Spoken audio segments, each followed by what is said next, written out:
for recording space. How are you? Good. Get some coffee, get some water. Yeah, we're going to plunge in just a minute as soon as. Oh, no, I think that's right. Right next to me.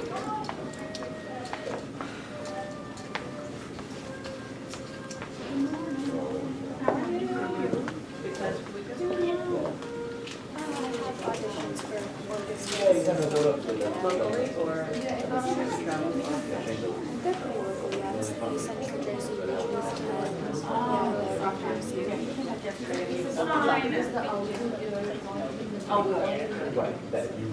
it's a relief. That's a lot. He won't, but yeah,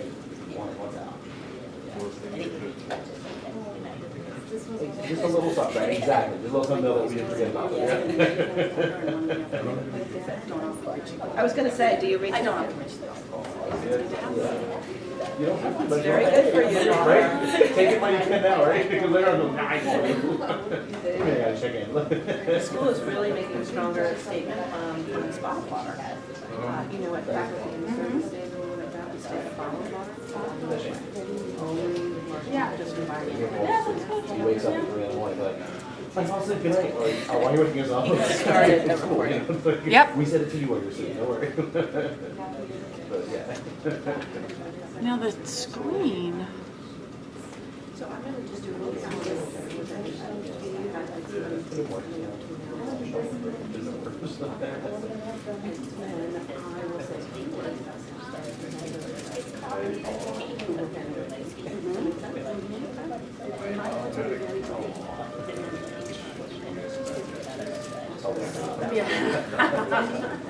and then Do you get it right?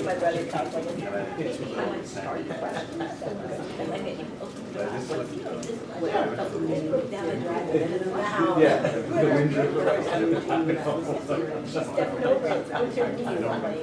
know that was the seat. Around the park. And the driveway, right? Exactly. If you have a monster truck, yeah, but get a monster truck.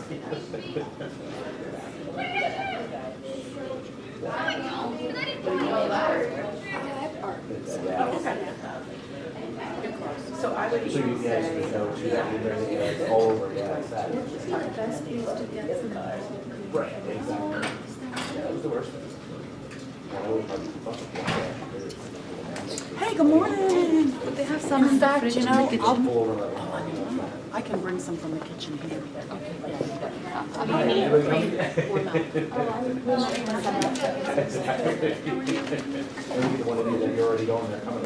Good morning, everybody. We're going to get started. Good morning, Jen. Good morning. Thank you. We are, usually we can be a little more luxurious in terms of our time in this space. Come on in, good morning. But there is an 8:30 meeting happening in here today. So today I'll be bringing the proceedings to a close around 8:25. And so, but we've got a really great presentation. And the other thing that's interesting or different about today is that for the first time we're videotaping the proceedings. Good morning. They'll be edited down, so all of this part will be gone. But what will be there is some really interesting content, I think, that could be very helpful for people who just couldn't make it today or may want to check it out later. Right now, if you go to the school's YouTube channel, you will see a lot of the professionally shot videos that the school has done over the years. And so one of the things that's a desire on my part is to start filling our channel with also other interesting content and opportunities like this for people to sort of look at our archives and learn more about our program down the road, even by searching through our channel through the YouTube feed would be interesting as well. So this is a bit of a trial, but I think it will be a really interesting one. So thank you for being here in person, because it's much better to present to people than chairs. And hopefully I think you'll find it really interesting. I'm really proud of what we're doing with our capstone, and I thank all in advance Camilla, one of our 8th graders, for being here today. We actually had designs for 2 students, but as you can imagine, this time of year, illness fells the best of them. And so we felt he wasn't really ready to roll today.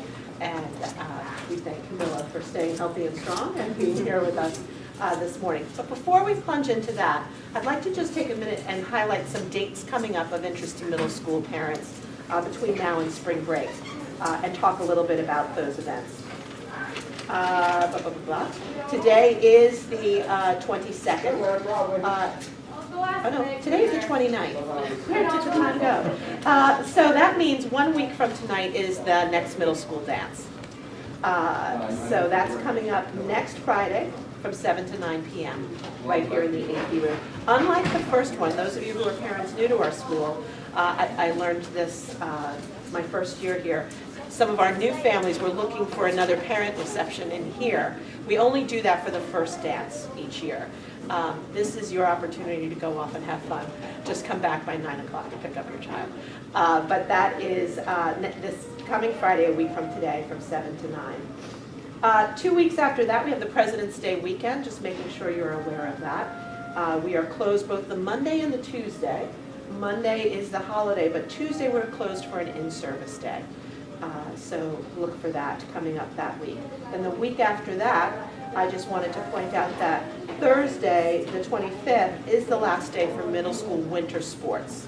That's the final day of that season. So after that, until the new season begins, and I'll get to that date in a minute, the children are all dismissed at 3:15.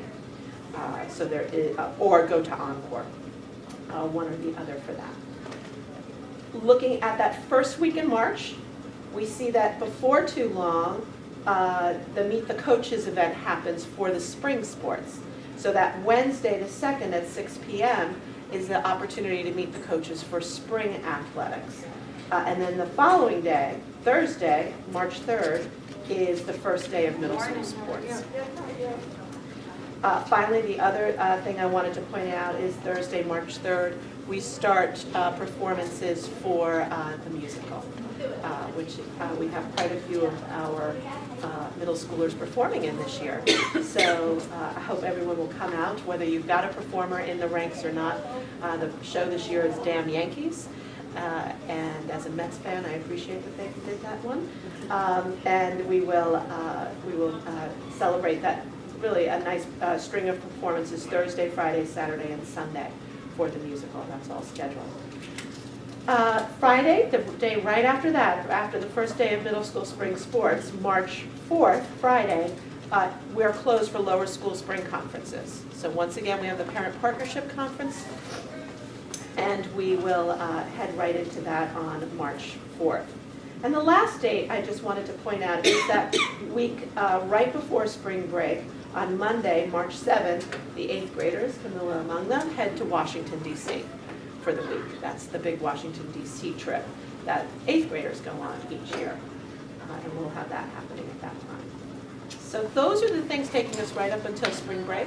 Do you have any questions about calendar or events coming up, or is there anything I left off that you know about and wanted to share? Fantastic. Well, thank you. So moving to the topic at hand for today's middle school coffee and conversation, I'm very pleased to have Dr. Crafton and Camilla with me today to talk about the 8th grade capstone. Last year was our first go at capstone in both 5th grade and 8th grade, really building off what we saw as the powerful experience happening for our 12th graders. So could we configure a developmentally appropriate capstone experience at those grade levels to sort of encapsulate the critical thinking, the written expression, the thought, the integrated thought, bringing it all together for our students in a way that makes sense for their age and stage. And last year, as I said, first time at it for 5th and 8th grade with really great success, but also some things that we saw we wanted to retool and continue to improve upon.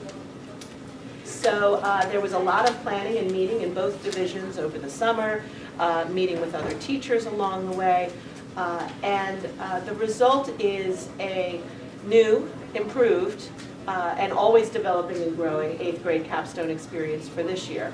Certainly at the helm of that has been Dr. Crafton. She is the teacher for all of the 8th grade. Please come have a seat, be comfortable, be comfortable. She teaches all of our 8th grade sections of English. But in addition, she has pulled in a lot of other teachers for support, ideas, mentoring. I've asked her to talk a little bit, give us an overview of the 8th grade capstone experience this year. But in addition, she has brought Camilla, who will share a little bit about it from the student perspective.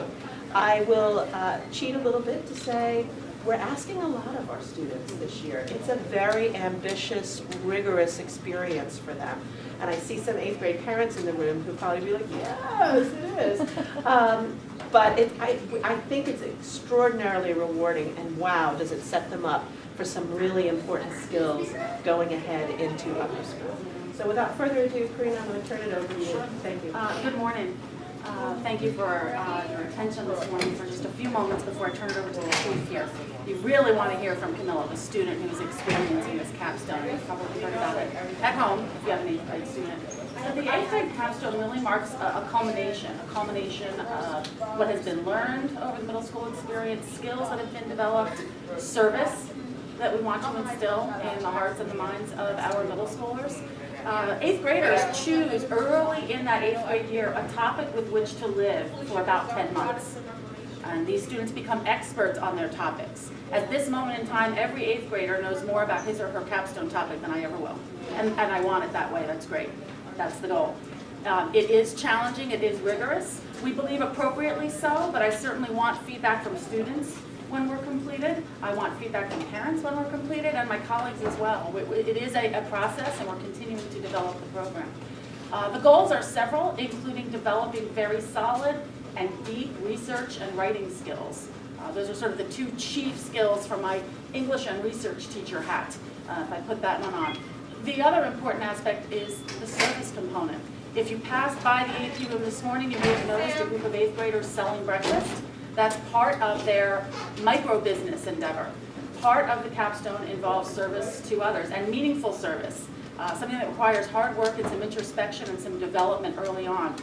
8th graders must develop business plans and work in groups of 7 or 8 to conduct and create and develop and deliver a business model and raise some money for one of our alums, Greg Casagrande, who operates Microdreams in the South Pacific. And while that endeavor of his might not directly connect to an individual student's capstone, the service learning and the action research piece absolutely does. So it's moving beyond the paper, it's moving beyond the research and the writing and answering that question. So now that you know about this, what will you do? Where will you take this? What local action might you take? What state action, maybe beyond that? So raising awareness and service learning are also critical components. But it might be time, Camilla, for us to step back here. I will be her assistant this morning. Would you like to be up in the front here, and I'll be your assistant, and you'll let me know when you want me to move through slides. Take your time. This is Camilla Fang. 8th grade capstone project. So what is the capstone project? It is a year-long student-driven research project that consists of a cumulative research essay, small group presentations, action and leadership shown in the mini businesses, and some individual impact speeches. So my topic specifically is the Humane Society of the United States, which is an animal rights group that operates in this country. So I, throughout my paper, explored their misuse of funding.